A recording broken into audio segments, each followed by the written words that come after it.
आज आपण अशा व्यक्तिमत्वाबद्दल बोलणार आहे ज्यांनी वकिलीगिरी सोडून, तुम्ही त्या काळामध्ये वकील होते जेव्हा लोक विचारसुद्धा करत होते, त्या काली वकील होते.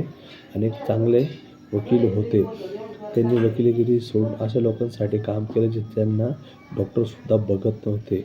ते रोग होते कुष्ठरोगी. तेव्हा त्या काळामध्ये त्या लोकांना कोणी माणूस म्हणून समजत नव्हतं आणि त्यांनी त्यांची वकिलीगिरी सोडून त्या लोकांची सेवा केली. असे थोर महान सेवक, आधुनिक भारताचे महान समाजसुधारक डॉक्टर प्रकाशबाबा आमटे. त्यांचे वडील मुरलीधर देवीदास आमटे, त्यांना लाडाने सगळेजण बाबा आमटे असं म्हणत असतात. बाबा नाव हे त्यांच्या आईवडिलांनी त्यांना ते लहानपणी दिले होते. 26 डिसेंबर 2014 गोलीघाट, जिल्हा वर्धा या ठिकाणी त्यांचा जन्म झाला होता आणि त्यांचे शिक्षण LLB पदवी होती.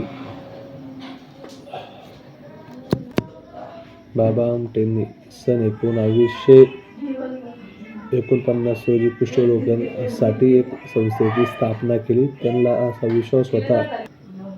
असा विश्वास होता की कुष्ठरोग फक्त औषधाने नाही, तर त्यांना मनाची आणि सहानुभूतीची खूप गरज आहे. त्यासाठी त्यांनी ते खूप काही मेहनत घेतली आणि त्यांच्यासाठी खूप काही असं काम केलं. बाबा आमटेंनी भारतातील भारत जोडो अभियान या यात्रेमध्ये सहभाग घेऊन 1965 ते 1978 या कालावधीमध्ये कन्याकुमारी ते काश्मीर, आसाम ते गुजरात अशी सायकल रॅली करून भारताचं अखंडता टिकवण्यासाठी मेहनत घेतली व अभियान असे त्यांनी राबवले. नर्मदा नदीच्या काठी धरण बसलेले त्यासाठी त्यांनी ते आंदोलनही केले, जेणेकरून बऱ्याच लोकांना त्यांचे हक्क मिळवून देण्यासाठी त्यांनी तिथे काम केले.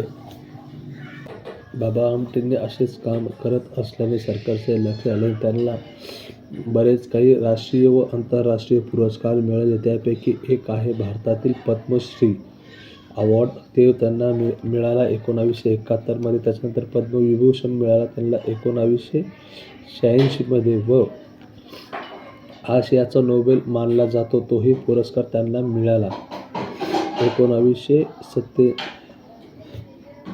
व भारतातील एकदम महत्त्वाचा पुरस्कार म्हणजे डॉक्टर बाबासाहेब आंबेडकर आंतरराष्ट्रीय पुरस्कार हाही त्यांना मिळाला. व्हिडिओ चांगला वाटेल असेल लाईक सबस्क्राईब करा. थँक्यू, धन्यवाद.